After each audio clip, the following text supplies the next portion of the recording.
আমি জানি আপনি সবসময় ভালোর দলে, তাই ভালোই আছেন। আমার নাম রাতুল হাসান। আমি ময়মনসিংহের গফরগাঁও থেকে লিখছি। ঘটনায় যাওয়া যাক। বেশ কয়েকদিন ধরে আমি উল্টাপাল্টা স্বপ্নে দেখছি।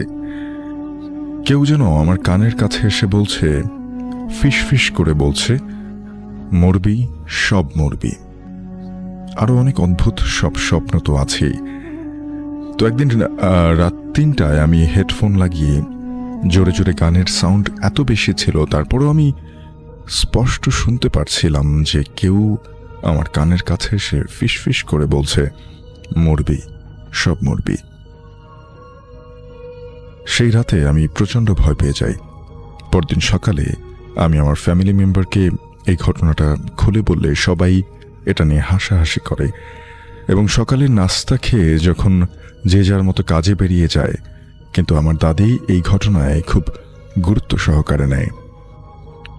এবং আমার দাদি আমাকে বলে যে তুই যে স্বপ্নটা দেখেছিস, যে সেটার ব্যাখ্যা আমি না দিতে পারলেও আমি একটা ঠিকানা দিচ্ছি, তুই এই ঠিকানায় চলে যা। তো পরদিন দাদির দেওয়া ঠিকানা অনুযায়ী একজন হুজুরের বাড়িতে আমি গেলাম। তারপর আমি হুজুরকে আমার নাম, আমার সমস্যার কথা বললাম। কিন্তু আজব ব্যাপার শাফিন ভাই, ঘটনাটি শোনার পর হুজুর আমার মুখের দিকে এক দৃষ্টিতে তাকিয়ে রইল।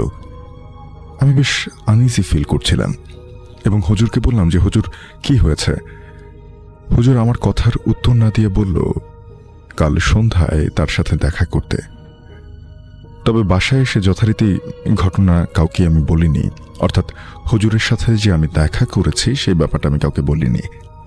কিন্তু আমার দাদি আমাকে গোপনে নিয়ে গিয়ে জিজ্ঞাসা করলো যে তুই কি তোর সমস্যার কোনো সমাধান পেলি?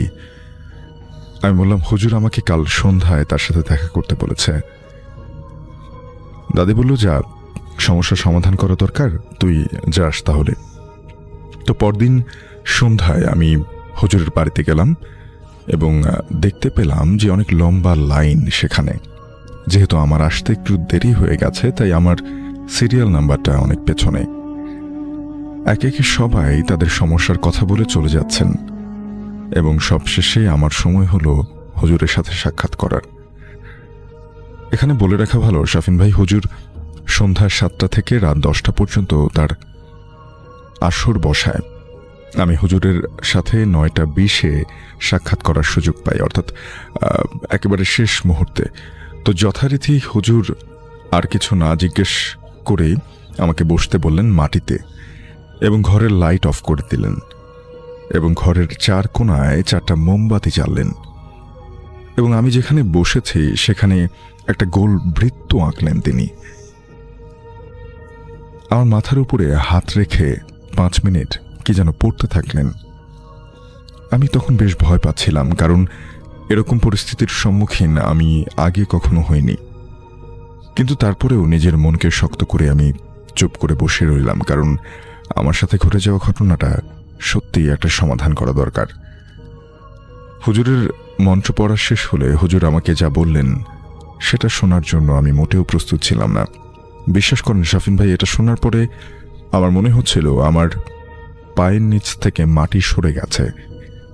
হুজুর আমাকে বললেন আমার উপরে কেউ কালো জাদু বা ব্ল্যাক ম্যাজিক করেছে এবং যেই স্বপ্নটা আমি দেখছি সেটা ব্ল্যাক ম্যাজিকের কারণেই আমি দেখছি। আমার উপরে ভয়ঙ্কর কালো জাদু করা হয়েছে। আমি বললাম, হুজুর কিরকম কালো জাদু? হুজুর আমাকে বললেন, শয়তানকে খুশি করে তোর উপরে কালো জাদু করা হয়েছে। আমি আবারও প্রশ্ন করলাম, হুজুর শয়তানকে খুশি করার মানে বিষয়টা আমি বুঝলাম না। তারপরে হুজুর আমাকে বলল, শয়তানকে খুশি করে শয়তানের নামে একটি নিষ্পাপ শিশুকে বলি দেয়া হয়েছে, আর এই জাদু থেকে রক্ষা পাওয়া খুবই কঠিন। মাথা কাজ করছিল না আমার, আমি কি করব কিছুই বুঝতে পারছিলাম না। আমি তো কোনোদিন কারো ক্ষতি করিনি, আর আমার উপরে কার এত ক্ষোভ থাকতে পারে? কি বলবো কিছু বুঝতে না পেরে আমি হুজুরকে বললাম, হুজুর এই কালো জাদু থেকে রক্ষা পাওয়ার জন্য কি সত্যি কোনো উপায় আপনার জানা নেই? হুজুর বেশ পাতলা একটা স্বরে বলল, আছে, কিন্তু বিষয়টা খুব কঠিন। আমি বললাম, যতই কঠিন হোক আমি করব। হুজুর বলল যে শয়তানকে খুশি করে একটা নিষ্পাপ শিশু বলি দিয়ে তোমার নামে কালো জাদু করা হয়েছে। এই জাদু কাটাতে হলে তোকে 3টা নিষ্পাপ শিশু বলি দিতে হবে শয়তানকে খুশি করার জন্য। এবার আমার মাথায় আকাশ ভেঙে পড়ল। তারপর আমি নিজেকে শক্ত করে আবার হুজুরকে প্রশ্ন করলাম যে হুজুর, এটা তো সম্ভব না, এটা কোনোভাবেই সম্ভব না, এছাড়া আর কি কোনো অন্য উপায় নেই? হুজুর বলল যে আরেকটি উপায় আছে, কিন্তু সেটা করলে কালো জাদুর প্রভাব পুরোপুরি কাটবে না। আমি বললাম, কি সেই উপায়? হুজুর বললেন যে উল্টাকরণ জাদু। আমি বেশ আগ্রহের সাথে প্রশ্ন করলাম, উল্টাকরণ জাদুটা আবার কি? হুজুর বললেন যে তোর উপরে জাদু করা হয়েছে, তার জাদুই তার উপরে গিয়ে পড়বে, অর্থাৎ তোর উপরে যে জাদু করেছে তার উপরেই গিয়ে জাদু পড়বে। এই সব কথা বলে হুজুর আমাকে বললেন পরশুদিন তার সাথে দেখা করতে এবং সাথে 5 কেজি মিষ্টি এবং 1 জোড়া মোরগ নিয়ে আসতে হবে, এবং এটাও বলে দিলেন যে দামাদামি না করে বিক্রেতা যা চাইবে তাই দিতে হবে। সে যদি একবারে লাখ টাকা চেয়ে বসে তাহলে কিন্তু তোর সেটাই আদায় করতে হবে। সুতরাং বিক্রেতার ব্যাপারে ঠিক থাকতে হবে, সে যেন বুঝে না ফেলে যে তুই সব দাম দিতে রাজি আছিস। এরপর হুজুরের সাথে সাক্ষাৎ করে আমি যখন বাসার দিকে যাচ্ছি তখন আমি স্পষ্ট শুনতে পেলাম কেউ যেন আমার ঘাড়ের উপরে হাত রেখে ফিসফিস করে বলছে, মরবি, সব মরবি, কিচ্ছু করতে পারবে না তোদের এই হুজুর। আমি এবার প্রচণ্ড রকম ভয় পেয়ে যাই এবং আমি দৌড়ে বাসার দিকে চলে যাই। অর্থাৎ পথে এই কাহিনীটা ঘটে। পথে হুজুরের বাসার থেকে যখন তিনি ফিরে যাচ্ছিলেন তখন তিনি আবার এমনটা অনুভব করলেন যে কেউ তার কাঁধে হাত রেখেছে এবং তখন কানের কাছে গিয়ে ফিসফিস করে বলছে যে মরবি, তোরা সব মরবি। এরপরে তিনি দৌড়ে বাড়ি ফিরে গেলেন। বাড়ি ফিরে আমি বাসার সবাইকে এই ঘটনাটা একেবারে সম্পূর্ণ বলি, কারণ তখন আমার খুব অসহায় লাগছিল নিজেকে। প্রথমে কেউ আমার কথা বিশ্বাস করতে না চাইলেও আমার দাদির কথায় আমার বাবা আমার কথাটা একটু বিশ্বাস করেন এবং আমাকে বলেন যে ঠিক আছে, তোর সঙ্গে আমি পরশুদিন ওই হুজুরের কাছে যাব। তো আমি হুজুরের কথা মতন 5 কেজি মিষ্টি আর 1 জোড়া মোরগ এক দামে কিনলাম। পরশুদিন আমি আর আমার বাবা আমরা 2 জন মিলে হুজুরের সাথে সাক্ষাৎ করতে গেলাম হাদিয়া সাথে নিয়ে। কিন্তু গিয়ে একদম অবাক হয়ে গেলাম। সেদিন এত লোক দেখলাম, কিন্তু আজ হুজুরের ঘরে একটি লোকও নেই, আমি আর বাবা ছাড়া। আমি হুজুরকে কৌতূহলী বসে প্রশ্ন করলাম যে হুজুর, আজ আপনার ঘর এত ফাঁকা কেন? হুজুর বললেন যে শনিবার এবং মঙ্গলবার আমি রোগী দেখি না, আজ তোর সমস্যার সমাধান করব, এই জন্যই তোকে আজ ডাক দিলাম। এরপর আমার বাবা হুজুরকে প্রশ্ন করলেন যে আপনি এসব কি শুরু করেছেন আমার ছেলের সাথে? এরপর হুজুর আমার বাবার নাম ধরে ডাকলেন এবং আশ্চর্যজনক ব্যাপার, হুজুর আমার বাবার নাম জানলো কি করে? এরপরে বাবা চুপ করে বসলেন, কারণ তিনিও ভয় পেয়ে গেছেন। এরপর হঠাৎ করে কোত্থেকে যেন 2 জন লোক এসে হুজুরের সাথে দাঁড়ালো। বাবা জিজ্ঞাসা করলেন যে এরা কারা? হুজুর বলল, আজকে এই 2 জন আমাকে সাহায্য করবে। এরপর হুজুর আমার কাছে সেই হাদিয়া এবং সেই জিনিসগুলো দুটো চায়, অর্থাৎ মিষ্টি এবং মোরগ 1 জোড়া। এরপর যথারীতি হুজুর রুমের সব লাইট অফ করে দেয় এবং ঘরের 4 কোণে 4টা মোমবাতি জ্বালায় এবং গোল করে বৃত্তের মতো করে আমাকে বসতে বলেন। হুজুর ওই 2 সঙ্গীকে অন্য রুম থেকে কি যেন আনতে বলেন। আমি স্পষ্ট দেখতে পেলাম তাদের হাত কালো কুচকুচে, 1 বোতল তেল আছে তাদের হাতে। হুজুর সেই তেলের মধ্যে 5 মিনিট কি যেন দোয়া মন্ত্র পড়ে ফু দিলেন এবং আমার সামনে আগুন জ্বালালেন। এরপর হুজুর আমার কনিষ্ঠাঙ্গুলি চেপে ধরলেন। এরপর আমার আর কোনো কিছু মনে নেই, বাকিটা আমি আমার বাবার মুখ থেকে শুনেছি। তো বাবার মতোই আমি বলার চেষ্টা করছি। বাবা বললেন, তুই যখন অজ্ঞান হয়ে গিয়েছিলি তখন তোর ভেতর থেকে অন্য একজন কথা বলছিল। হুজুর ওকে প্রশ্ন করলো যে কে তুই, কে তোকে পাঠিয়েছে, আর এরপর কেন এর উপরে ভর করেছিস? আমার মধ্যে থেকে ওই শয়তান জিন বলছিল আমি ওকে ছাড়বো না, ওকে আমি মেরেই ছাড়বো। তারপরে হুজুর ওই কালো মন্ত্র পড়া তেল আমার সামনে জ্বালিয়ে রাখা আগুনের মধ্যে ছেটাতেই আমার মধ্যে থাকা শয়তান জিনটা চিৎকার করে ওঠে এবং হুজুর বলল, যাবি কিনা বল। এরপর জিনটার উপরে আরও অত্যাচার করা হলো। এক পর্যায়ে জিনটা আমার দেহ থেকে বের হয়ে যাওয়ার প্রতিশ্রুতি দেয় এবং সে বলে যে তাজা রক্ত চাই। এরপর হাদিয়া হিসেবে আনা একজোড়া মোরগ জবাই করে জিনকে সে তাজা রক্ত দেয়া হয়। এখানে শফিন ভাই, জিনটাকে বোকা বানানো হয়েছে। জিনটা ভেবেছে সে আমার তাজা রক্ত পেয়েছে, তাই সে চলে যেতে রাজিও হয় এবং হুজুর বলে, তোকে যে পাঠিয়েছে তুই তার উপর গিয়ে ভর করবি। জিন দ্বারা আমাকে কালো জাদু করা হয়েছিল এবং এই উল্টিকরণ জাদুর মাধ্যমে ওই জিন দ্বারাই ওই ব্যক্তির উপরে জাদু করা হয়েছে যে আমার উপরে করেছিল। যেহেতু শফিন ভাই জাদুটা রক্ত দিয়ে করা হয়েছিল, তাই রক্তের বিনিময়ে রক্ত দিয়েই জাদুটা উল্টাকরণ করা হয়েছে এবং ওই ব্যক্তির উপর এই কালো জাদুর প্রভাব গিয়ে পড়েছে। সে এখন চাইলেও এই জাদু আর উল্টাতে পারবে না। এই জাদু শেষ করতে হলে 3টা নিষ্পাপ শিশু বলি দিতে হবে শয়তানকে খুশি করার জন্য। হুজুর আমাকে 2টা তাবিজ দেন এবং বলেন যে সবসময় পরে রাখতে সেই তাবিজগুলো। ওই মন্ত্র পড়া কালো তেলটা তিনি আমাকে দেন এবং বলেন প্রতিদিন গোসলের আগে মাখতে। এবং বাবা হুজুরকে তখন জিজ্ঞাসা করেন যে হুজুর, উল্টাকরণ জাদু কি সম্পন্ন হয়েছে? হুজুর বললেন যে হ্যাঁ, এখন তোর ছেলে বিপদমুক্ত। তারপর বাবা আমাকে নিয়ে খুব দ্রুত রিকশায় নিয়ে বাসায় ফিরে আসেন, কারণ তখনও কিন্তু আমি অজ্ঞান ছিলাম এবং বাবা প্রচণ্ড রকম ভয় পেয়েছিলেন। বাসায় এসে বাবা সবাইকে ঘটনা খুলে বলেন। এরপরে শফিন ভাই, আল্লাহর রহমতে আর কোনো সমস্যা হয়নি। আমি এখনও ওই তাবিজ 2টো পরে থাকি। ওই তেলটা লাগানোর পর গোসল করলে গোসলের পানি কুচকুচে কালো বের হয়, যেমন মনে হয় জাদুর প্রভাব ধুয়ে যাচ্ছে। অর্থাৎ ওই তেলটা গোসলের সময় ব্যবহার করলে তিনি গোসল করার পর তার গা থেকে যে পানিটা পড়ে সেটা দেখে তার মনে হয় যে কালো কুচকুচে কিছু পড়ে যাচ্ছে সেটার সাথে, অর্থাৎ সে জাদুর প্রভাব পড়ছে, এমনটাই তিনি বলছেন। এটা আমার জীবনের সত্য ঘটনা। অনুরোধ করব পড়ে শোনানোর জন্য। আর কালো জাদু বিষয়টা যে কতটা খারাপ সেটা আমার পরিবারই জানে। আমার কন্ট্রাক্ট নাম্বার সেটাও দিয়ে রেখেছেন, তো সেটার প্রয়োজন পড়বে না। আমরা ইতিমধ্যে জানি যে কালো জাদু আসলে এমনটাই, এবং আমি সবসময় নিরুৎসাহিত করি, সবসময় বলি যে এই বিষয়টার আশ্রয় কেউ নেবেন না। যাই হোক, ঘটনাটা আমাদেরকে পাঠিয়েছেন, ধন্যবাদ, রাতুল হাসান।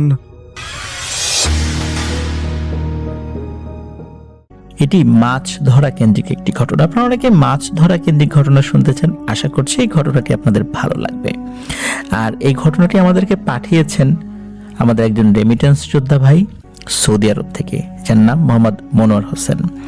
ওনার দেশের বাড়ি মানিকগঞ্জ জেলার সাটুরিয়া উপজেলার ছনকা নামে একটি গ্রামে। তো চলুন শুরু করি ঘটনাটি অনেক আগের ঘটনা। ওনার দাদার সঙ্গে ঘটনাটি ঘটেছিল। ওনার দাদার নাম হচ্ছে মোহন মিয়া।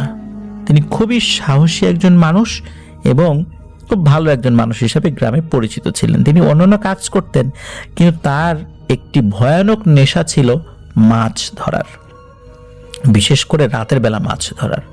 দিনের বেলা বিভিন্ন স্থানে গিয়ে মাছ ধরার বিভিন্ন পদ্ধতি অ্যাপ্লাই করে আসতেন। স্পেশালি ওখানে একটি নাম বলা হয়, এটাকে বানা পাতা বলে। বানা, এটি মাছ ধরার একটা পদ্ধতি। বানা পেতে আসে, পরবর্তীতে সেখানে গিয়ে মাছ ধরে। তো এটা মূলত ওনার একটা অভ্যাস ছিল। আর ওনাদের বাড়ির পাশ দিয়ে একটা খাল ধলেশ্বরী নদীর দিকে গিয়েছে। তো ধলেশ্বরী নদীর দিকে ওই খালটি সুনসি নামের একটা বিলের দিকেও বয়ে গেছে। আর সুনসি বিলের একটু আগে মাঝি পাড়া নামে একটি গ্রাম রয়েছে। মূলত ওই খালের মেইন প্রবাহটা ওই দিক দিয়ে গিয়েছে। আর মাঝি পাড়ায় একটা চিতা খোলা আছে, যেটা ওই খালের মোটামুটি সাথেই আর কি। তো দাদা কি করে যে ওখানে উনি দিনের বেলা বানা পাতে এবং রাত্রেবেলা টেটা দিয়ে মাছ ধরবে ওই চিন্তা করে, এবং ওখানে একটি মাচালও বানিয়েছেন। তো উনি যখন এই কাজটি করছিলেন দিনের বেলাতে, তখন ওই গ্রামের একজন লোক দাদার পরিচিতই, তো উনি এসে বলছে, কি মোহন মিয়া, তুমি এত জায়গা বাদ দিয়ে এইখানে এসে বানা পাততেছো? এই জায়গাটা তো ভালো না, আমরা তো কেউ এদিকে আসি না, মাছ তো ধরিই না, এই জায়গাটা খুব খারাপ, তুমি এখান থেকে চলে যাও রে ভাই, বিপদে পড়ো না, শুভাকাঙ্ক্ষী হিসেবে পরামর্শ দিচ্ছি।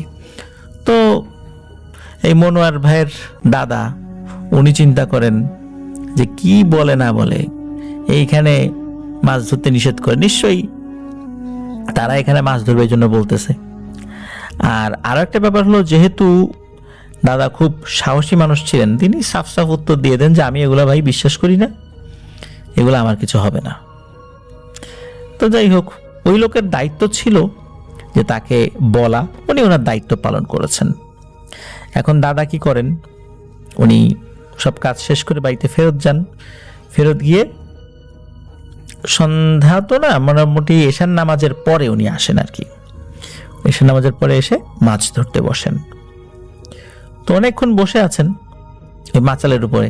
তো হঠাৎ করে ওনার পেছন দিক থেকে একটা শব্দ আসে। ওনার পেছন দিকে কিন্তু কোনো পানি ছিল না, ওটা ডাঙা। তো পেছন দিক থেকে শব্দ আসে ওই চিতাখোলার ওই সাইডটা থেকে।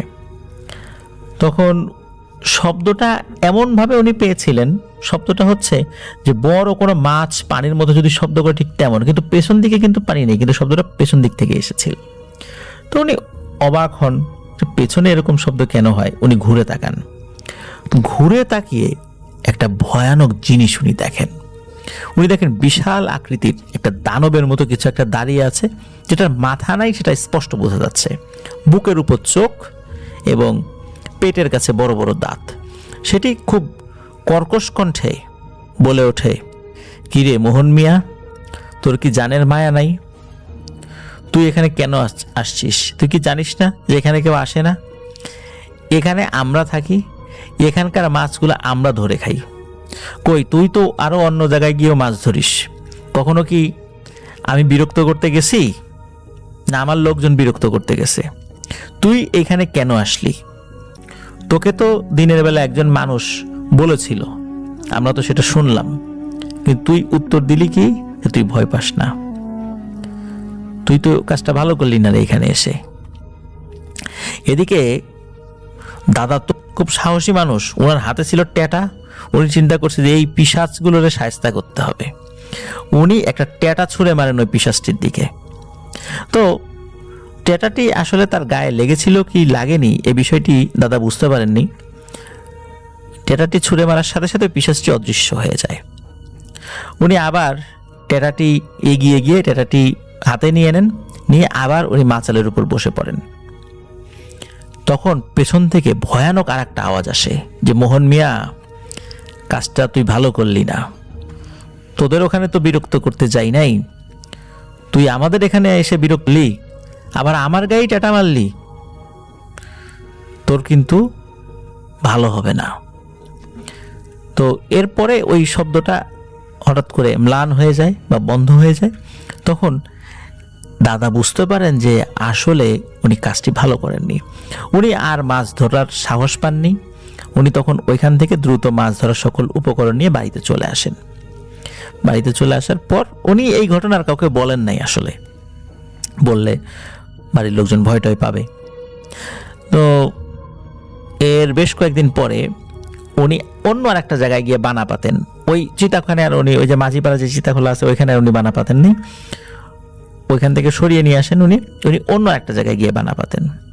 তো রাতের বেলা মাছ ধরছেন, রাত আনুমানিক 2টো কি 2:30 বাজে এমন একটা সময়। তো এমন সময় হঠাৎ করে উনি দেখতে পান বিশাল এক দানবের মতো কিছু একটা, এবং ওইটারই মাথা নাই, বুকের উপর চোখ, পেটের উপর দাঁত, আমরা যেটাকে স্কন্ধ কাটা বলি। ওই জিনিসটা এগিয়ে আসছে, এগিয়ে এসে বলছে, কি মোহন মিয়া, তোকে বলছিলাম না তুই কাজটা ভালো করিস নাই? আমি তো তাকে তাকে ছিলাম, তুই তো আর চিতাখোলার দিকে আসিস নাই, তুই যেহেতু চিতাখোলার দিকে আসিস নাই তা আমি তোর কাছে চলে আসলাম, তোকে তো আজকে আমি ছাড়বো না রে। এই কথা বলার সাথে সাথে ওই জিনিসটি মানে লাফিয়ে এসে দাদাকে চেপে ধরেন। এত বড় একটা অবয়ব দাদার উপর চড়াও হয়েছে। দাদা বুঝতে পেরেছিলেন যে ওনার জীবন এখনই শেষ। উনি ভয়ে আতঙ্কেই জ্ঞান হারিয়ে ফেলেছিলেন। ওনার সাথে আর কি হয়েছে কেউ বলতে পারে না।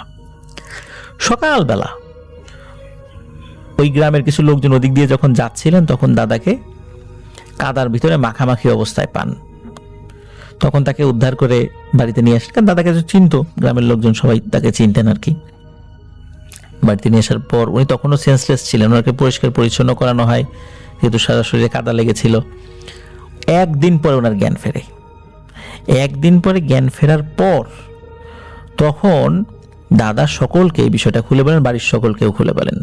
এই মনোয়ার ভাইয়ের বাবা কিন্তু তখন মানে বুঝমান বয়সে, যেই রাত্রে দাদার সাথে মানে এই ভয়ানক ঘটনাটি ঘটেছিল, বিশেষ করে আক্রমণের ঘটনাটি, তখন কিন্তু ওই সন্ধ্যার পরে মনোয়ার ভাইয়ের বাবাই কিন্তু খাবার দিয়ে এসেছিলেন সেই বানার কাছে গিয়ে। আবার খাবারের পাত্রগুলো মানে খাবার শেষ হওয়ার পর নিয়ে এসেছিলেন। তো যাই হোক, এই ঘটনাটি যখন সকলে শোনেন, শোনার পর বিশেষ করে গ্রামের ময়মুরব্বীরা খুব ভয় পান। ওনারা এই ভয়টাই পেয়েছিলেন যে এই স্কন্ধ কাটা বা এই ধরনের পিশাচ যদি একবার কারো উপর আক্রমণ করে, অজ্ঞান হয়ে গেলে ছেড়ে দেয়, কিন্তু ছেড়ে যাওয়ার মানে এই না যে সে বেঁচে গেছে। পরবর্তীতে মারা যায় লোকজন। এবং সত্যি ঘটনাটি সেটাই ঘটেছিল। দাদা সপ্তাহখানেক জীবিত ছিলেন, এরপরে তিনি মারা যান। তো উনি মারা যাওয়ার পর পরিবারের সকলেই তো স্বাভাবিকভাবেই অনেক কষ্টে পড়ে যান। আস্তে আস্তে সেই অবস্থা থেকে আল্লাহ রব্বুল আলামিন উত্তরণ করেছিলেন। গ্রামের যেই মুরব্বীরা ছিলেন তা ওনারা একটা কথা বলতেন যে এই পিশাচটি চাইলে কোনো মানুষকে মেরে ফেলতে পারে, কিন্তু জ্ঞান হারানোর পর তাকে ছেড়ে দেয়, কিন্তু ছেড়ে দেওয়ার পরেও এমন কিছু একটা করে দেয় যাতে করে ওই মানুষটি আর বাঁচে না। আর সাথে সাথে মারে না এই কারণে যাতে করে জ্ঞান ফেরার পর এই ভয়ানক ঘটনাটি আর ওই পিশাচ সম্পর্কে যেই ব্যাপারগুলো রয়েছে সেগুলো যেন মানুষ জানে। এই জন্যই নাকি ওই পিশাচটি মানুষকে ওই সময়ই মারে না, ছেড়ে দেয় যাতে করে মানুষ বলতে পারে। কিন্তু ছেড়ে দেওয়ার মানে এই নয় যে সে বেঁচে গেছে। অনেক মানুষই নাকি ওই পিশাচটির হাতে পড়েছে এবং তারাও মারা গেছে। তো এটি ছিল মূলত ঘটনা। তো মাছ ধরার ঘটনা যারা শুনতে চান, আশা করছি এই ঘটনাটি তাদের ভালো লেগেছে। ধন্যবাদ জানাচ্ছি মনোয়ার ভাইকে। তিনি আমাদেরকে জানিয়েছেন যে উনি ডিউটি করে এসে আসলে ওনার পক্ষে ঘটনার লেখা তো দূরের কথা, রেকর্ড করাটাও ওনার জন্য অনেক কষ্টকর, কারণ অত্যন্ত পরিশ্রম হয়, এটা আমরা জানি। বিশেষ করে মিডল ইস্টে যারা আছেন সেখানে যে টেম্পারেচার, সেটা তো আমরা সকলেই জানি, যে এত কষ্ট করার পর এসে ঘটনা লেখা বা রেকর্ড করা এটা খুবই মানে একটা ধৈর্যের ব্যাপার। এবং একটা ভালোবাসা না থাকলে, আবেগ অনুভূতির জায়গা না থাকলে এটা আসলে করা সম্ভব নয়। প্রিয় লিসেনার্স, আপনাদের এই আবেগ অনুভূতির জায়গা আছে, ইনশাল্লাহ থাকবে, ভবিষ্যতেও ছিল। এই অবস্থা যদি থাকে ইনশাল্লাহ আমরা আপনাদেরকে নিয়ে আরও অনেক দীর্ঘ পথ অতিক্রম করতে পারবো বলে আমি বিশ্বাস করি। আপনাদের ভালোবাসা এতদূর আমাদেরকে এনেছে, ইনশাল্লাহ আরও অনেক দূর নিয়ে যাবে। আপনারা আপনাদের ঘটনা পাঠাতে ভুলবেন না। ঘটনা পাঠাতে আপনারা অবশ্যই afnanthehorrorworld@gmail.com এই ইমেল অ্যাড্রেসটি ব্যবহার করবেন। অনেকেই বলেন যে ঘটনা কিভাবে পাঠাবো বুঝতে পারি না। অনেকেই যখন ঘটনা রেকর্ড করেন, যখন ইমেল করতে যান, তখন ইমেল করতে গিয়ে যে বিপত্তিটা হয়, ওই ইমেলটা ওই অ্যাটাচমেন্টটা নিতে চায় না। কারণ হচ্ছে যখনই কোনো ভয়েস রেকর্ড 20 মেগাবাইটের বেশি হয়ে যাবে তখন কিন্তু সেটি আর নেবে না। তখন যেটি কাজ করতে হবে সেটি হচ্ছে গুগল ড্রাইভে করে লিঙ্কটা আপনারা ইমেল করে দেবেন। অবশ্যই লিঙ্কটা ইমেল করার সময় আপনাদের সেই লিঙ্কের অ্যাক্সেসটা পাবলিক করে রাখবেন, তা না হলে আমরা কিন্তু আবার সেটায় ঢুকতে পারি না, যখন শোনার জন্য সেটা চেষ্টা করি তখন সেটা আর পারি না। এই জন্য অবশ্যই আপনাদের অ্যাক্সেসটা পাবলিক করে রাখবেন, যাতে করে আমরা সহজে সেটা শুনতে পারি। প্রিয় লিসেনার্স, আশা করছি আমাদের এবারের এপিসোডটি আপনাদের ভালো লেগেছে। আর ভালো লাগলে যারা এখনও আমাদের চ্যানেল সাবস্ক্রাইব করে তারা দ্রুত সাবস্ক্রাইব করে ফেলুন। আপনাদের হরর ওয়ার্ল্ড নামে একটি ফেসবুক পেজ এবং একই নামে একটি গ্রুপ রয়েছে, যার লিঙ্ক আমাদের ভিডিও ডিসক্রিপশনে দেওয়া রয়েছে। সেখানে গিয়ে আপনারা আপনাদের হরর ওয়ার্ল্ড পরিবারের সদস্য হয়ে যান। যারা আমাদেরকে ঘটনা পাঠাতে চান, শুরুতেই বলেছি, বারবার বলেছি, এখনও বলছি, আপনাদের horrorworld@gmail.com লিখে বা রেকর্ড করে যে কোনোভাবে আপনারা ঘটনা পাঠাতে পারবেন। আর ঘটনা পাঠানোর জন্য যেহেতু যেই ইমেল অ্যাড্রেসটা ব্যবহার করবেন তার স্পেলিংটা ভুল হতে পারে লিখতে গেলে, এই কারণে আমরা আমাদের ভিডিও ডিসক্রিপশনে স্পেলিংটাও দিয়ে রেখেছি, সেখানে গিয়ে চেক করে নিতে পারবেন। আমরা এবারের এপিসোড থেকে বিদায় নিচ্ছি। সবাই ভালো থাকুন, সুস্থ থাকুন। আমার জন্য দোয়া করবেন, আমার পরিবারের জন্য দোয়া করবেন, আপনাদের সকলের জন্য এবং আপনাদের সকলের পরিবারের জন্য দোয়া করি। আল্লাহ সবাইকে ভালো রাখুন, সুস্থ রাখুন। দেশ ও দেশের বাইরে থেকে যে যেখান থেকে শুনছেন সকলকে আবারও শুভকামনা জানিয়ে আমাদের এবারের এপিসোড থেকে বিদায় নিচ্ছি। আসসালামু আলাইকুম। আসসালামু আলাইকুম লিসনার্স, আমি ডক্টর আলিফ। আশা করছি আপনারা সবাই ভালো আছেন, সুস্থ আছেন। 1998 বা 1999 বা 2000 সাল, স্পষ্ট নয় সময়কালটা ঘটনা। গ্রামের বিকেল, চারদিকে পাখির কোলাহল, বাচ্চাদের দৌড়ঝাঁপ, গরু বাছুরের ডাক, সাঁঝের বেলা। রাতের খাবার তৈরি করার হিড়িক সকল গৃহস্থ ঘরে পড়ে গেছে তখন। হালকা কুয়াশার চাদরে ছেয়ে আছে পুরা চরাঞ্চল। শাহ আমানত গোয়াল ঘরে তার পছন্দের গরু মালার সাথে কথা বলতে বলতে ওর খাবার তৈরি করছিলেন। গরুটা গর্ভবতী। শাহ আমানত ওকে অনেক ভালোবাসেন, নিজের সন্তানদের মতো। এদিকে শাহ আমানতের বড় ছেলে বাড়িতে বের হবে শহরের উদ্দেশ্যে। ছেলে শহরেই চাকরি করে, ছুটিতে এই আর কি এলো ঘোরাফেরা করার জন্য। শাহ আমানতের 3 সন্তানের পাশে এখন মালা নামের এই গরুটাও তার অতি আদরের। শাহ আমানতকে খাবার তৈরি করতে দেখে গরুটাও তার মতো করে হাম্বা করে কথা বলছিল শাহ আমানতের সাথে। শাহ বলেন যে, এই যে মালা, আরেকটু রে মা, দাঁড়া হয়ে গেছে, আমার মেয়েটার ক্ষুধা লেগেছে অনেক, দিচ্ছি। মালাকে খাবার দিয়ে মালার মাথায় মমতার উষ্ণ ছোঁয়া দিয়ে হাত বুলিয়ে দিচ্ছিলেন শাহ আমানত। মালার পেটে বাচ্চা নড়াচড়া করতে দেখলেন শাহ আমানত। মালার পেটে হাত এবং কান রেখে অনুভব করতে চাইলেন মালার পেটে থাকা বাছুরটিকে শাহ আমানত। মালাকে দেখে শাহ আমানতের মনে হলো মালা কেমন যেন শান্ত, হয়তো ভয় পাচ্ছে, পেটে যে বাচ্চা ওর। তাই মমতা ভরা চোখে মালার দিকে তাকিয়ে শাহ আমানত বললেন, মালা রে, আমি জান দিয়ে হলেও তোকে আর তোর বাচ্চাকে দেখে রাখবো, ভয় পাইস নে মা, আমার লক্ষ্মী মেয়ে। এই কথাটা বলার পর শাহ আমানত সোজা হয়ে মালার মাথায় হাত বুলিয়ে ঘর থেকে বের হয়ে আসার সময় ঘটে ব্ল্যাকআউট। শাহ আমানত নিজেকে আবিষ্কার করলেন বিছানার মধ্যে, তার চারপাশ অচেনা মানুষজন, কিন্তু এই মানুষগুলো সবার চেহারা বিভৎসভাবে পোড়া। 4 জনকে শাহ আমানত দেখতে পান যাদের চেহারা থেকে মাংস পচে গলে চুয়ে পড়ছে, গলে একদম। শাহ আমানতের হাত পা বাঁধা, সে কথা বলতে পারছে না, কিন্তু তার বাম পাশে এক বিভৎস নারী মূর্তি বসে আছে চেয়ারে হেলান দিয়ে।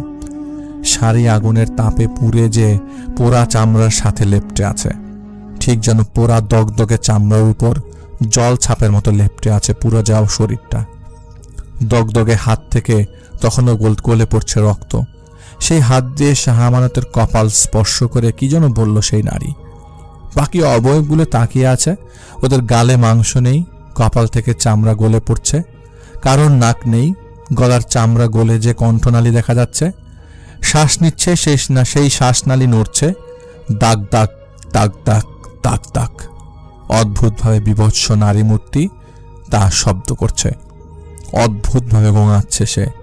তার চোখ সেই নারীর চোখ কোটর থেকে বের হয়ে এসে লেগে আছে, অল্প একটু তখনও চোখের কোটরে। বড় সেই চোখে গায়ে ঘৃণার শিহরণ ধরিয়ে দিতে যথেষ্ট। টুক টুক দুক টুক টুক টুক করে হার্ট পাম্প করছিল শাহ আমানতের। তার চোখের সামনে আলো ক্ষীণ হয়ে আসলো, নিঃশ্বাস যেন তার থেমে গেল। চারপাশে কোলাহলের শব্দ, বন্ধকান যেন মাত্র খুলেছে শাহ আমানতের। দিক বিদিক তিনি শুধু ছুটছেন, কাউকে তিনি চেনেন না। লোকজন তার পিছু ছুটছে। হোঁচট খেয়ে পড়ে গেলেন শাহ আমানত। তাকে ধর্মর করে ধরে ফেললেন কয়েকজন।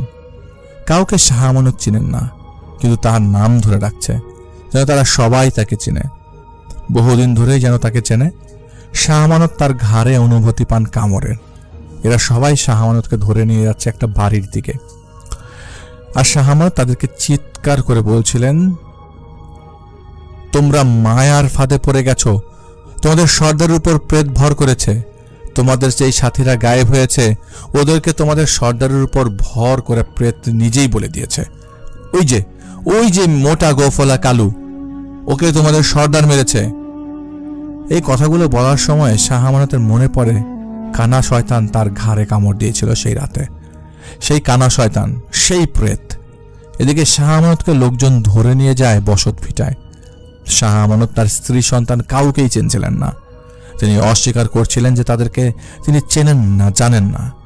গ্রামের এক মাতবরের সামনে শাহ আমানতকে বসানো হলো। সেখানে বাকিদের উপস্থিতি ছিল শাহ আমানতের স্ত্রী, উপস্থিতদের মধ্যে ছিল হচ্ছে শাহ আমানতের স্ত্রী আর 3 সন্তান। মাতবর জিজ্ঞেস করলেন, শাহ আমানত, তো আমাকে তুমি চিনেছ? না, আপনাকে তো চিনি না। আর আমি তো কিছু করিনি, তাহলে আমাকে বেঁধে রেখেছেন কেন? আর আপনিই বা কে? আর অমুক মাতবর কোথায়? অমুক মাতবর মানে? তুমি কি ঠিক আছো শাহ আমানত? আমি অমুক, আমাকে তুমি চিনতে পারছো না? আর এই যে তোমার স্ত্রী আর ছেলে মেয়ে দাঁড়িয়ে আছে, এদেরকে তুমি চিনতে পারছো না? এদেরকে তুমি অস্বীকার করছো কেন? ছেলে মেয়ে স্ত্রী কবে? আরে আমি তো শাহ আমানত, আমি বিয়ে করলাম কবে? আমাকে কাইল্লা ডাহাইতের লোকজন উঠিয়ে নিয়ে গেছিল। এখন ওরা আমাকে কোথায় রেখে গেল আমাকে? শাহ আমানতের কথা শুনে কান্নায় ভেঙে পড়লেন তার স্ত্রী। শাহ আমানতকে বোঝানো হলো যে শাহ আমানত এখন এই মুহূর্তে আছে কিশোরগঞ্জে। এছাড়া শাহ আমানতের কথা শুনে মাতবর তাকে বলেছিলেন যে শাহ আমানত তো অনেক আগের কথা বলছে, কিন্তু অবশ্য কাল্লা ডাকাতের নাম মাতবর শুনে নাই, কেউ শুনে নাই। বরং শাহ আমানত এখানেই, এই গ্রামেই আছে আজ 25-26 বছর। এখানেই সে বিয়ে করেছে, এখানেই তার বসবাস। গত পরশুদিন গোয়াল ঘরে মালা নামের গরুর কান্নার ডাক শুনে সেখানে যে সাঁঝের বেলায় অজ্ঞান অবস্থায় শাহ আমানতকে উদ্ধার করা হয়েছিল। শাহ আমানতকে জড়িয়ে তার স্ত্রী কেঁদেছেন, তার ছেলে মেয়ে কেঁদেছেন। তাকে দেখানো হয়েছে তার পালিত কুকুর, রাজহাঁস এবং তার প্রিয় গরু যার নাম মালা। কিন্তু শাহ আমানত আর নিতে পারছিলেন না। অবিশ্বাস্য লাগছিল তার কাছে, কারণ কানা শয়তান তার ঘাড়ে কামড় দিয়েছিল। শাহ আমানত এত চাপ না নিতে পেরে তাদেরকে বললেন, আমাকে একটু একা থাকতে দিন। আশপাশে আল্লাহর ঘর থাকলে আমাকে সেখানে একটু আশ্রয়ের ব্যবস্থা করে দিন। আমি বিপদে আছি, আমাকে একটু আল্লাহর কাছে সাহায্য চাইতে দিন। আমি কাউকে চিনতে পারছি না। আপনারা বলছেন ইনি আমার স্ত্রী, এই সুন্দর লম্বা ছেলেটা আমার ছেলে, এই ছোট্ট ছেলে মেয়েরা আমার সন্তান, এটা আমার সংসার। কিন্তু আমি জানি আমি ছিলাম অমুক বনে, কাইল্লা ডাহাইতে রাস্তা নয়। আমাকে একটু একা থাকতে দিন। এক অস্বস্তিতে ভরপুর পরিবেশের তৈরি হলো। শাহ আমানতের হিসেবে শাহ আমানত কাইল্লা ডাহাইতের ডেরায়, যেখানে বনের সেই যক্ষিণী ডাকাতের সাঙ্গপাঙ্গদের মধ্যে হতে একজনকে নিজ ক্ষমতা বলে ভর করে শাহ আমানতকে মুক্ত করে এবং তাকে খুলে বলে কি হয়েছিল আসল ঘটনা। এরপরে কি ঘটেছে শাহ আমানত তারা মনে আসছে না, কিন্তু এর মাঝে কেটে গেছে 2 যুগ। শাহ আমানত এখন তার স্ত্রী সন্তানকেও চিনতে পারছে না। আর এই 2 যুগের কথা এখন আবার ওনার মনে পড়ছে না। দূর মফস্বল নিয়ে ডাক্তার দেখানো হলো। ডাক্তারের সামনে ভাবলেশীন হয়ে বসেছিলেন শাহ আমানত। এই লোকগুলো ওনাকে চিনে, ওনার আসল নামও জানে, কিন্তু উনি তাদের চেনেন না, জানেন না। এক অদ্ভুত অস্বস্তি কাজ করছে তার মধ্যে। শাহ আমানত হিসাব করছিলেন, ঘটনা কি? আমি কেন মনে করতে পারছি না? এটুকু শাহ আমানত বুঝে গিয়েছিলেন এরা এখন তার পরিবার। আসলে তার স্ত্রী সন্তান আছে, কিন্তু এখন উনি কেন তাদেরকে চিনতে পারছেন না। শাহ আমানতের অনুরোধে তাকে গ্রামের মসজিদের হাতে থাকতে দেওয়া হলো। মসজিদের খাদেম একটি জায়নামাজ হাতে দিল। খাদেম তাকে মনে করিয়ে দিল যে এই জায়নামাজটা শাহ আমানত সেই জায়নামাজ মাটির মসজিদে বিছালেন। জায়নামাজের দিকে তাকিয়ে রইলেন তিনি, চোখ বন্ধ করে কাঁদলেন শুধু। আল্লাহু আকবার তাকবীর দিয়ে বাঁধলেন নামাজের জন্য। আল্লাহ তার বান্দাদের সাহায্য করেন যখন বান্দা তার সামনে অবনত হয়। যখন তার সামনে সেজদায় অবতীর্ণ হয়, 2 রাকাত নামাজের পর সালাম ফিরিয়েই সেজদায় পড়ে যান শাহ আমানত। সেজদায় থাকা অবস্থায় হঠাৎ দাঁড়িয়ে পড়েন তিনি।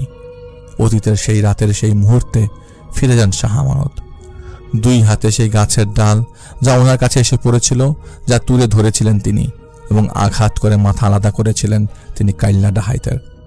গরম বাতাস চারদিকে, সেই ডাল হাতে নিয়ে বাতাসে এদিক ওদিক আন্দাজ করে আঘাত করার চেষ্টা করলেন তিনি। বাতাস শো শো করে বইছে চারদিকে, গরম ভ্যাপসা বাতাস। কাইল্লা ডাহাইতের এবং কঙ্কালসার মাথাটা দূরে, অনেক দূরে পড়ে আছে, মুখটা বাঁকা ছিল। একটা মানুষ যে পুরে কঙ্কালসার হয়ে গেছে, সে কিভাবে বেঁচে থাকতে পারে? কিভাবে সম্ভব? শাহ আমানতের শরীর তখন উত্তেজনায় কাঁপছিল। ঘটেই যাচ্ছে এক এক করে অবিশ্বাস্য ঘটনা। কাঁপতে কাঁপতে নিঃশ্বাস নিচ্ছিলেন শাহ আমানত। কাঁপতে থাকা পায়ে 2 কদম হেঁটে গেলেন মাথাবিহীন শরীরটার কাছে, এক পলক দেখার জন্য যে আসলেই তা মানব শরীর কিনা। ডানা ঝাপটানোর শব্দ, ডানা ঝাপটে একটা পাখি শাহ আমানতকে চক্কর কাটতে লাগলো বনের মধ্যে। সেই কাক, এইটা সেই কাকটাই। শাহ আমানত 2 হাতে সেই লাঠি পাকড়ে ধরে চিৎকার করে বললেন, আয় আয় আমার সামনে, হ্যাঁ সাহস থাকলে আয় বজ্জাত। তখন তখন পেছন থেকে বন্য শুয়োরের বিশ্রী গোঁট গোঁট শব্দ ভেসে এলো। শূন্য থেকে আবির্ভাব হলো একটা সত্তার। ঠিক শাহ আমাদের পেছনে এসে দাঁড়িয়ে আছে। শাহ আমাদের পেছনে দাঁড়িয়ে আছে বন্য শুয়োরের পিঠে আরোহণকারী কানা শয়তান। প্রথমবার তিনি প্রেতকে নিজের চোখের সামনে দেখতে পান। একটা গাছের কাণ্ডের শুকনো খড়খড়ে ছালের মতো রুক্ষ মূর্তির রূপ ধারণ করা কানা শয়তান। তার হাতে ছিল সেই বাহন, সেই শুয়োরটির সাথে থাকা লাগাম। থরথর থরথর করে কাঁপছিলেন শাহ আমানত। বৃদ্ধ মানুষের মতো কাঁপতে থাকা হাত মুখের কাছে নিয়ে ইশারা দেয় চুপ হবার জন্য সেই কানা শয়তান। চোখের পলকে বিকটভাবে রূপ বদলায় সেই কানা শয়তানের। যেই রূপে সেই শুয়োরের পিঠে আসন ছিল, সেই রূপ থেকে ধুয়োর মতো বের হয়ে শূন্য মেঘের মতো ছড়িয়ে গিয়েই পরক্ষণে সেই ছায়ার মধ্যে শূন্যে ভাসমান এক মানব ছায়ার মতো প্রকট হয়। সেই মানব ছায়ার হাতে তখনও ছিল শুকুরের গায়ে লাগানো লাগাম, অন্য হাতে ছিল চকমক করা ধারালো এক পাত। স্পষ্ট দেখতে পান শাহ আমানত সেই চকমক করতে থাকা ধারালো পাত দিয়ে জ্যান্ত অবস্থায় কয়েক টুকরো করে ফেলে সেই শুয়োরটিকে কানা শয়তান। পেছনের 2 পা নাড়ি ভুড়ি কেটে টুকরো করে ফেলে মুহূর্তের মধ্যে, যা শুয়োরটি টেরও পায়নি। কারণ 1 সেকেন্ড সময়ের মধ্যে যে শুয়োরটার পেছনের অংশ টুকরো টুকরো হয়ে গেছে। যখন শুয়োর বুঝলো, তখন সামনের দৌড় দিতে লাগলো, কিন্তু পেছনের 2 পা তো নেই।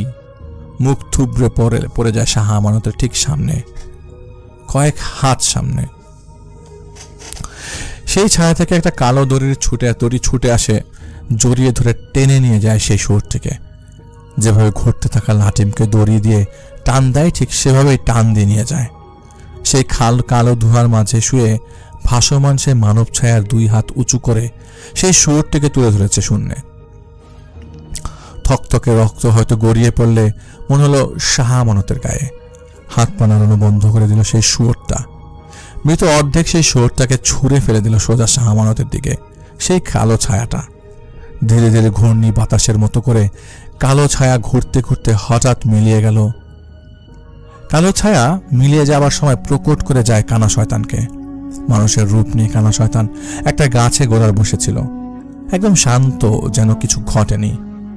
শাহ আমানত নিজেকে শক্ত করে রেখেছেন কখনো, কিন্তু মনোবল ভেঙে গেছে, কারণ আগে কখনোই এমন অভূতপূর্ব রূপ তিনি দেখতে পাননি।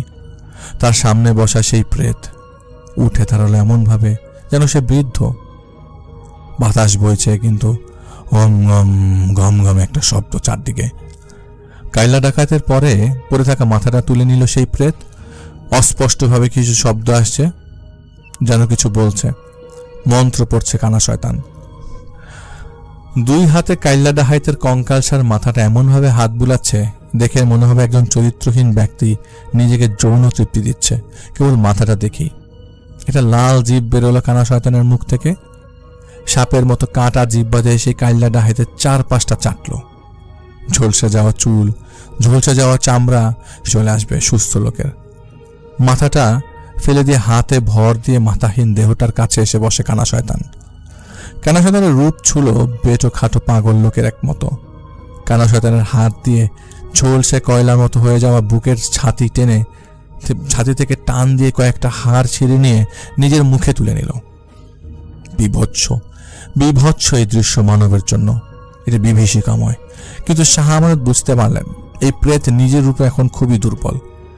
তাই সে শিকারের শরীর থেকে নিজের শক্তিকে ফিরে পাওয়ার জন্যই নিজের শিকারকে ভক্ষণ করেছে। এই সুযোগই পাপী আত্মাকে পৃথিবী থেকে মুছে দেবার। তাই তিনি ডাল হাতে নিয়ে ঝাঁপিয়ে পড়লেন কানা শয়তানের উপর। ডাল দিয়ে আঘাত করতে যাবেন এমন সময় অদ্ভুতভাবে তিনি দূরে ছিটকে যেয়ে পড়েন। শাহ আমানত ছিটকে যেয়ে পড়লেন। মানব শরীরের সবকিছু সইতে পারে না। ছিটকে যাবার সময় শাহ আমানত দুমড়ে মুচড়ে পড়ে যান। তার স্পষ্ট মনে ছিল তার কোমরের হাড়টা টাস করে ফুটছিল, শরীরের মাংসপেশিগুলো থেতলে গিয়েছিল।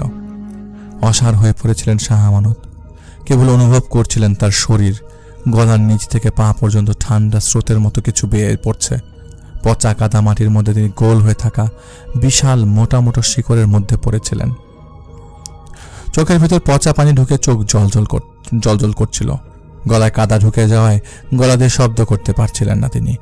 তখন তিনি দেখতে পান তার চোখের সামনে কানা শয়তান দাঁড়িয়ে আছে। শাহ আমানতকে টান দিয়ে ছবল মেরে নিয়ে গেল এক অন্ধকার জগতের দিকে। ওনাকে হেঁচড়িয়ে টেনে নিয়ে যায় সেই অদেখা শক্তি। মাটিতে, গাছের শেকড়ে, গাছের ঝোপঝাড়ে সব কিছুর উপর দিয়ে থেতলিয়ে তাকে নিয়ে যায় এক অন্ধকার জায়গায়। এর কিছু স্পষ্ট মনে নেই, অনেক কিছু কেবল মনে ছিল এক কালো বেটে কালো খবিশ কালো মহিলা শাহ আমানতের মুখে কালো তরল ঢুকিয়ে দিয়েছিল। এক পলকে তিনি দেখতে পেয়েছিলেন তিনি প্রেত, সেই কানা শয়তানের ডেরায়। চারদিক শুধু শয়তান আর শয়তান। এখন যে জাহিদ ভাই শোনাচ্ছিলেন তা শাহ আমানতের ডায়েরির মধ্যে থাকা হলুদ কাগজগুলো থেকে সংগ্রহ করা ছিল। শাহ আমানত এক এক শব্দ লিখেছেন তার মতো করে, যা জাহিদ ভাই শোনাবেন আপনাদের। ধুক ধুক ধুক ধুক নিজ হার্টবিটের শব্দ শুনতে পাচ্ছিলেন শাহ আমানত। নিঃশ্বাস থেমে গিয়েছিল তার। নিজেকে আবিষ্কার করলেন পাথর এবং পানের উপরে থাকা একটা জায়গায়। একটা গুহা, মস্ত বড় গুহা, পাহাড়ি জায়গা, খালের মতো করে পানি বয়ে গেছে। কিন্তু সেই পানি এই গুহার ভেতরে এসে অন্ধকার কোনো একদিকে যাচ্ছে। কোন দিকে? অদেখার জমিন নাকি অদেখা সেই দুনিয়ার দিকে যাচ্ছে সেই পানি? বাম কানে পানি ঢুকে গিয়েছে শাহ আমানতের।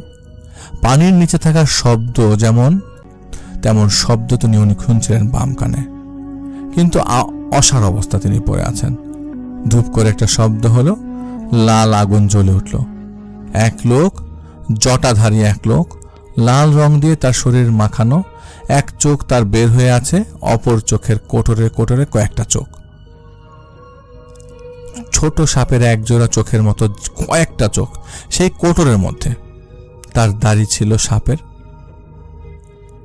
এক একটা দাড়ি যেন জীবন্ত সাপ। সে লাল আগুনের হাত নিয়ে এগিয়ে গেল কোথাও। আগুনের আভায় কালো পাথর দেখা যাচ্ছিল। সেই পাথরের উপর হাত রাখা মাত্রই দাউ দাউ করে জ্বলে উঠল সেই লাল আগুন। প্রকট হলো এক বিষ যজ্ঞের। শাহ আমানত সেই বাঁকাভাবেই পড়ে আছেন পানিতে, কিন্তু তিনি তখনও সেই দৃশ্যর কর্মযোগে দেখে বুঝতেই পেরেছিলেন প্রেতের জন্মকাল থেকে তিনি দেখেছেন। কারণ সেই কিতাব যেটা পূজারী দিয়েছিলেন, সেই কিতাবের এক অধ্যায় ছিল অসুর দানবের জন্মকাল। সেখানেই চিত্রসহ কি ঘটে অসুর বা দানবের জন্মকালে তা লিখেছিল। সাধারণ মানবের পক্ষে এমন দৃশ্য দেখার সম্ভাবনা নেই, কেবল সাধকরাই এমন ঘটনার সাক্ষী হয়। সেই জটাধারীর দেয়া আগুনে চারপাশ প্রজ্বলিত হয় এক স্তম্ভ, একটা মূর্তির, যা মানব দেহ দিয়ে তৈরি। মানব শরীর, কিন্তু এই শরীরের মাথা নেই। বুকটা এক নারীর, ডান হাত এক পুরুষের, বাম হাত এক কিশোর বা কিশোরীর। বৃদ্ধ লোকের উরু আর দুই পা হতো বাচ্চা শিশুর। মাথার জায়গায় 3 শিশুর কাটা মাথা দেখা যাচ্ছে। যেখানে ধর থাকার কথা মানব শরীরে, সেখানে ধরের বদলে 3 শিশুর মাথা রাখা। এক শিশুর গালে কালো রক্তর দাগ, মুখ খোলা, ঠোঁটটা পচে গেছে, মাঝের সেই মাথার নাক পচে কালো হয়ে গেছে, চোখ গলে বেরিয়ে এসছে, বাকি চেহারা শুকিয়ে গেছে।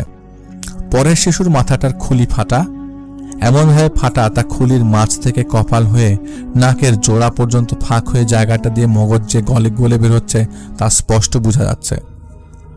মূর্তির চারপাশ ঘিরে অজস্র বিভৎস দেখতে পিশাচদের অবস্থান। ওরা একতালে নড়ছে, দোল দিয়ে দিয়ে নড়ছে। ধীরে ধীরে আগুন বাড়ছে, সেই সাথে কানে ভেসে আসছে আর্তনাদ, প্রসূতির আর্তনাদ। মানব আর্তনাদ করলেও তা শোনা যায়, কিন্তু অদেখা প্রেতের আর্তনাদকে আর্তনাদ মনে হবে না, মনে হবে ভূত।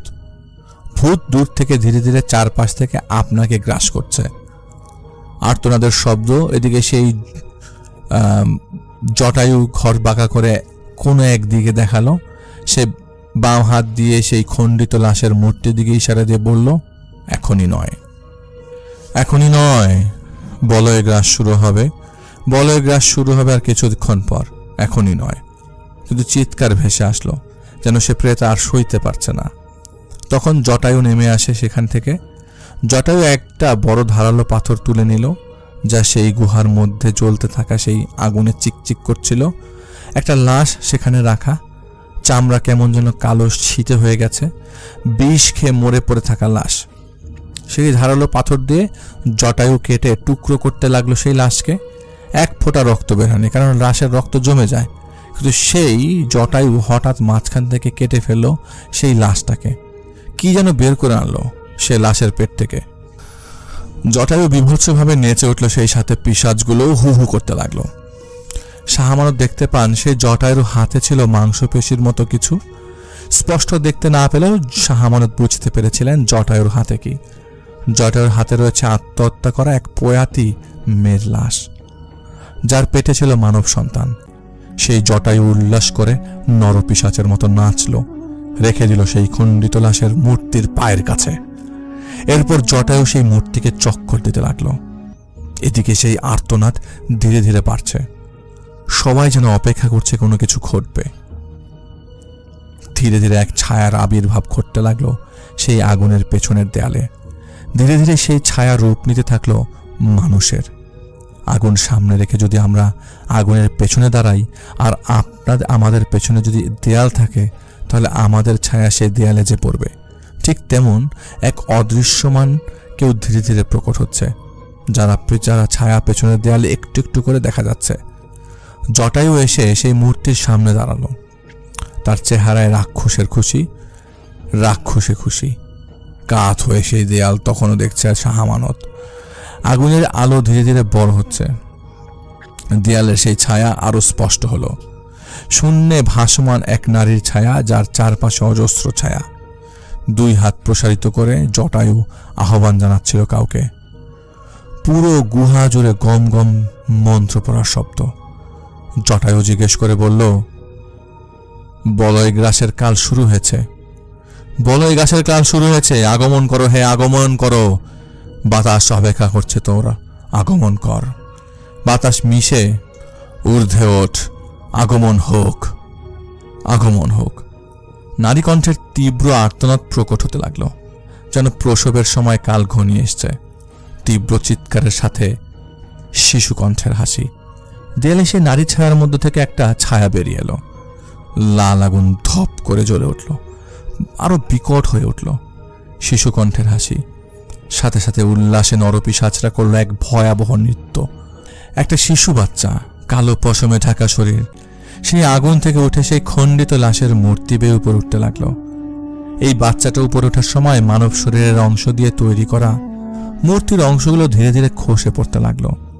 এই বাচ্চাটা একটা মাথাবিহীন, যেখানে 3 শিশুর মাথা রাখা ছিল, সেখানে উঠে এসে 2 হাতে 2টি শিশুর মাথা নিয়ে আপেল যেভাবে আমরা খাই সেভাবে আপেলের মতো করে কামড় দেবার চেষ্টা করলো। একটা কামড় দিয়ে চামড়া তুলে ফেলে সেই চামড়া মুখে নিয়ে চিবুতে লাগলো। চারদিকে উল্লাস হচ্ছে, প্রেতের জন্ম হয়েছে। ধীরে ধীরে পানির পরিমাণ বাড়তে লাগলো।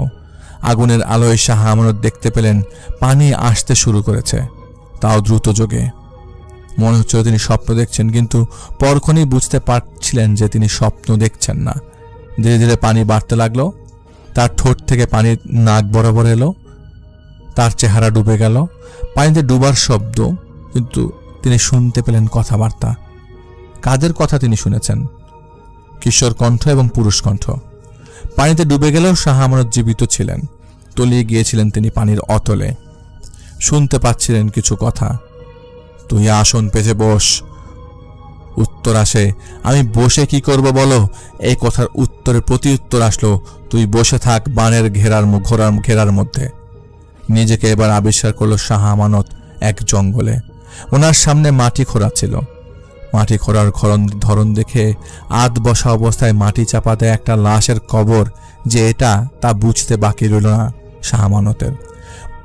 উনি জানেন সনাতন ধর্মের এক এক ভাগ এক এক ভাবে সৎকার করে। তার সামনে খোঁড়া কবরটা ছিল আধ বসা একটা মেয়ের। চারদিকে সেই লাল আগুনের আভা। সেই আভায় লাশটাকে দেখতে পাচ্ছিলেন শাহ আমানত। লাশটার ঠোঁট কাটা, সামনের দাঁতগুলো বেরিয়ে আছে। পায়ের হাঁটু ভেঙে লাশটাকে বসানো হয়েছে। শরীরের কাপড়ের মধ্যে পোকা লিকলিক করছে, তা সম্পূর্ণ বুঝতে পারছিলেন শাহ আমানত। চুপ করে শুনতে গেলে গাছ যে শ্বাস প্রশ্বাস নেয় সেটাও শোনা যায়।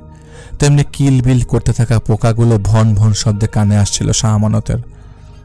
হো হুম নারম নারম হস হো সুহা হুসম হা হাম, এভাবে মন্ত্র পড়া মোহর মোহর শব্দ। জঙ্গলের মধ্য থেকে শিশু পায়ে দৌড় দিয়ে আসার শব্দ এলো একদিক দিয়ে। শাহ আমানতের চোখের সামনে দিয়ে দৌড় দিয়ে গেল সেই লোমশ সদ্য জন্মানো প্রেত, যাকে ছায়া মানবী থেকে জন্ম নিতে দেখেছে শাহ আমানত। সেই পশমওয়ালা বাচ্চাটা দৌড় দিয়ে হুড়মুড় করে পর সেই লাশের উপরে। লাশটাকে খুবলে খুবলে ছিন্ন ভিন্ন করে এক তৃপ্তি অনুভব করছিল সেই শিশুরূপী প্রেত, কানা শয়তান। ছোট্ট শিশুর আকার হলেও সে বিভৎস, রক্ত পিপাসু। এমন সময় আবার মন্ত্র শুনতে পান শাহ আমানত। সহা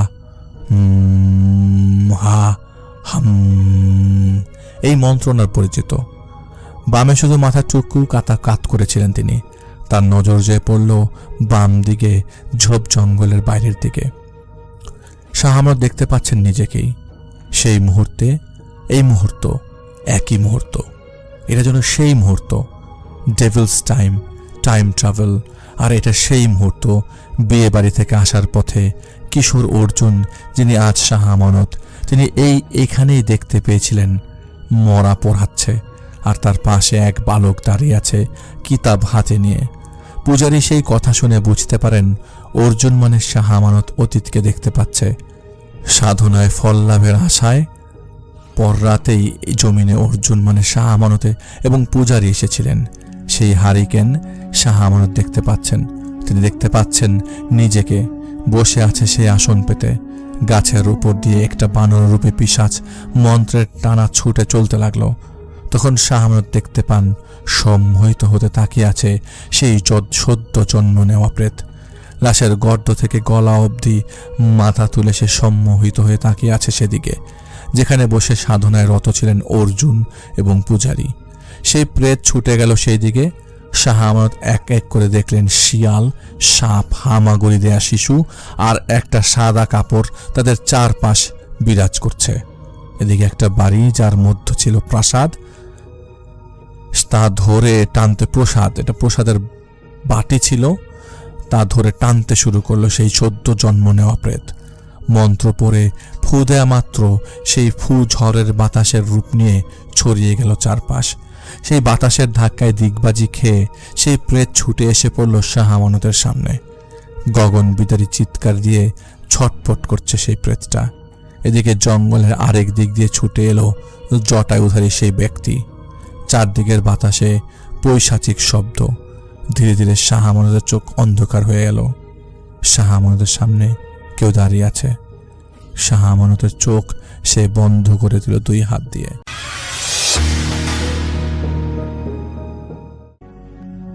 ঠিক তখনই ঘরের কোনায় রাখা সেই মর্গের ফ্রিজের 3 নম্বর ড্রয়ারটা, সেদিকে আমার চোখ যেতেই আমার বুকের স্পন্দন 1 সেকেন্ডের মধ্যেই থমকে গেল।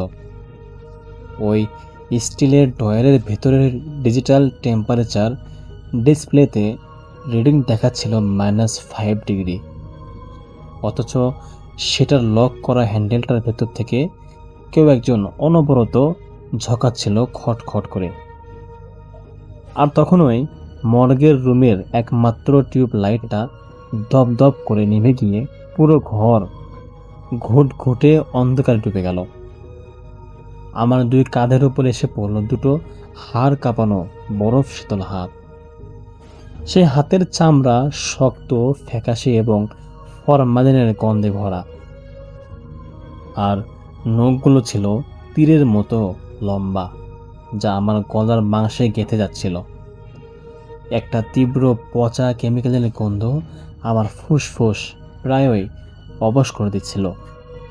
তখনই আমার কানের কাছে, একদম কাছে এসে একটা ভেজা চেরা গলায় কেউ ফিসফিসিয়ে বলল, লাশ কাটা তো অনেক দেখলি সুমাইয়া, কিন্তু তুই তো জানতিস না আজ বিকেলে যে নাম পরিহীন মেয়েটার পোস্টমর্টেম করলি সে এখনো মরেনি। চল এবার তোর হাত দুটো কেটে আমাকে ধার দে। এই ঘটনা ঘটেছিল 2025 সালের ডিসেম্বর মাসের এক কনকনে শীতের রাতে। আমার নাম সুমাইয়া রহমান। আমি ঢাকার একটি মেডিকেলে, বড় সরকারি মেডিকেল কলেজের ফরেনসিক মেডিসিন বিভাগের ইন্টার্ন ডাক্তার হিসেবে দায়িত্বরত ছিলাম।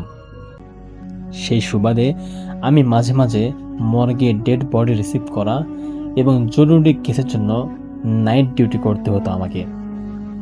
সেদিন ছিল একটা কুয়াশাচ্ছন্ন বৃহস্পতিবার। রাত তখন আনুমানিক 2:15।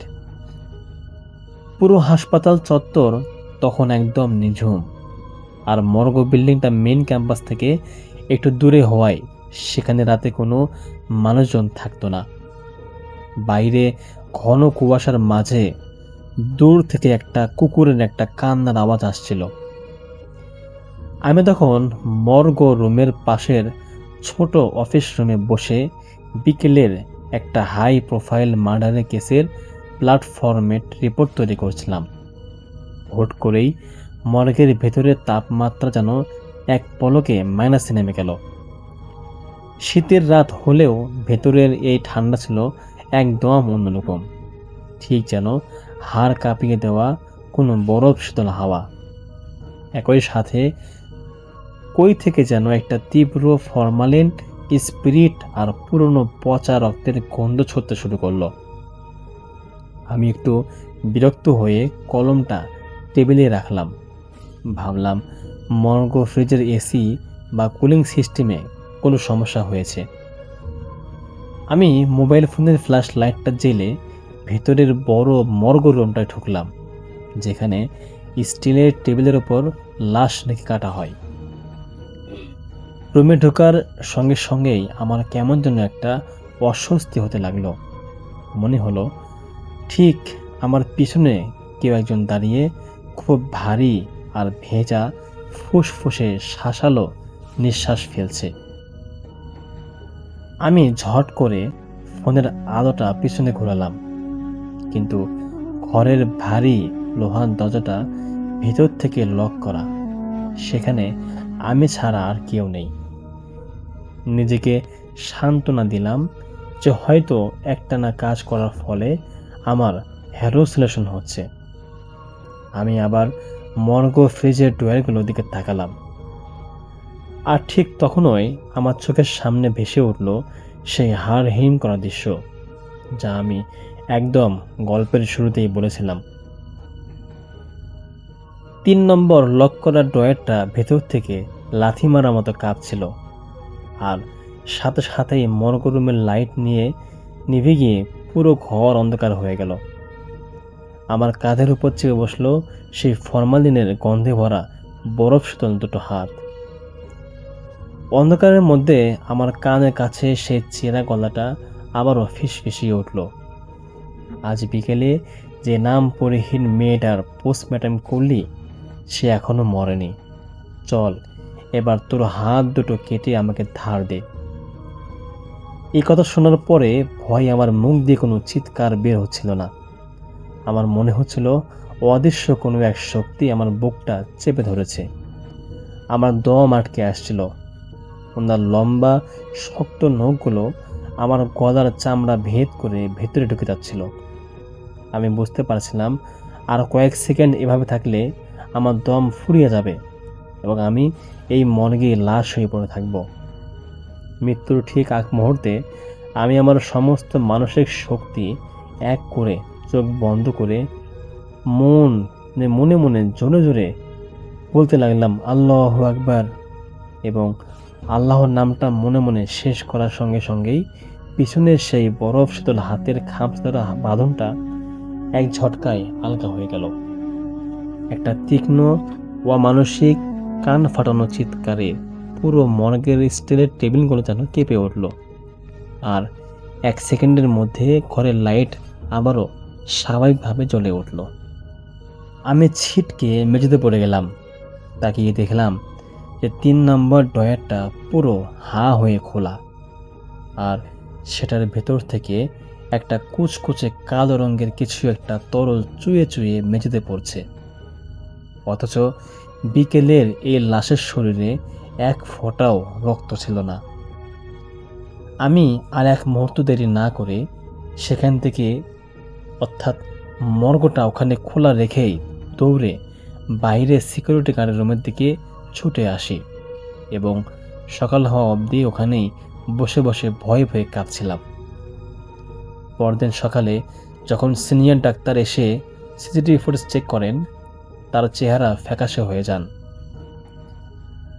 সেখানে দেখা যায় রাত 2:15 3 নম্বর ড্রয়ারটা নিজে নিজেই খুলে গিয়েছিল এবং আমি মেঝেতে পড়ে ছটফট করেছিলাম, কিন্তু আমার পিছনে কোনো মানুষ বা অবয়ব ক্যামেরার মধ্যে ধরা পড়েনি। পরে ওল্ড কেস ফাইল ঘেটে জানা যায় আজ থেকে ঠিক 1 বছর আগে ওই মেয়েটার মতোই আরেকজন অজ্ঞাতা পরিচয় মেয়েকে জ্যান্ত অবস্থায় ওই মর্গে 3 নম্বর ফ্রিজে ঢুকিয়ে লক করে দেওয়া হয়েছিল কোনো এক অপরাধ ঢাকতে। আজ ওনার সেই নির্মম মৃত্যুর ঠিক 1 বছর পূর্ণ হয়েছিল। আজ প্রায় কয়েক মাস হয়ে গেছে আমি ফরেনসিক বিভাগের ডিউটিতে চিরতরে ছেড়ে দিয়েছি, কিন্তু আজও গভীর রাতে যখন আমি কোনো ঠান্ডা স্টিলের আসবাবপত্র ছুঁই, আমার বুকটা কেঁপে ওঠে। মনে হয় এই বুঝি অন্ধকার থেকে সেই ফরমালিনের গন্ধমাখা হাত দুটো আবার আমার গলার দিকে এগিয়ে আসবে এবং বলবে, সেদিন তো হাত দিসনি, আজকে অবশ্যই তোকে হাতটা দিতে হবে। এই ছিল ভাই আজকের ঘটনা। ধন্যবাদ প্রিয় লিসেনার, যারা এতক্ষণ পর্যন্ত আমাদের বাছাইকৃত ঘটনাগুলো শুনলেন। আজ দীর্ঘ অনেক দিন পর কিন্তু আমরা টপ বুথ এফএম এ আপনাদের সাথে আবারও আমরা মিলিত হয়েছি। আমরা টপ বুথ এফএম 20,000 পরিবার, প্রায় 21,000 পরিবার আমরা ভূত এফএম এর জন্য অপেক্ষা করতাম। আমরা একটা সোশ্যাল প্রবলেমের কারণে এই টপ বুথ এফএম এ অনেক দিন যাবত আপনাদের সামনে নতুন কোনো ঘটনা তুলে ধরতে পারিনি বিধায় আন্তরিকভাবে আমি দুঃখিত। আমি নতুন করে আবারও আমার এই 20,000 21,000 সাবস্ক্রাইব বা আমার মেম্বার যারা আছেন তাদেরকে নিয়ে আবারও নতুন করে শুরু করতে যাচ্ছি আমাদের এই টপ বুথ এফএম। আপনারা সবাই দোয়া করবেন যাতে টপ বুথ এফএম আবারও সবার মাঝে, সবার হৃদয়ে ঢুকে যায় এবং সবার ভালো লাগার কারণ হয়ে যায়, কারো ঘুমের সাথী হয়ে যায়। এই টপ বুথ এফএম চেনে না এমন কম মানুষই আছেন। অনেক মানুষ আছেন যারা আমাদের টপ বুথ এফএম কে অনেক বেশি ভালোবাসতেন। অনেকে পার্সোনালি টপ বুথ এফএম বন্ধ হয়ে যাওয়ার পরে অনেকে পার্সোনালি আমাকে ফোন দিয়েও জিজ্ঞেস করছেন, ভাই টপ বুথ এফএম এ কেন ভিডিও দেন না? তো যাই হোক, সব মিলিয়ে এই টপ বুথ এফএম আমার জীবনের প্রথম চ্যানেল এবং আমি এই চ্যানেলে অনেক বেশি পরিশ্রম করেছি। আর আপনারা জানেন, যতই প্রবলেম আসুক, যতই ঝড় আসুক, মানুষ কষ্ট করে যে কাজ করে অনেক দূর পর্যন্ত যায়, সেইটা কিন্তু বিফলে যায় না। তাই আপনাদের ভালোবাসা আবারও চাচ্ছি, আপনাদের দোয়া চাচ্ছি। আপনারা বেশি বেশি করে ঘটনা শুনবেন, শেয়ার করবেন, লাইক করবেন, কমেন্ট করবেন, কেমন ঘটনা চান তা জানাবেন এবং আপনারা পরবর্তী ঘটনা কেমন চান তা জানাবেন। আগে যেমন আমাকে সবাই মেইল দিত, তারা সবাই আমাদেরকে মেইল পাঠাবেন। আমরা সর্বদাই আপনাদের জন্য নতুন কিছু নিয়ে আসার আর চেষ্টায় থাকবো ইনশাআল্লাহ। সবাই ভালো থাকবেন, সুস্থ থাকবেন। আসসালামু আলাইকুম।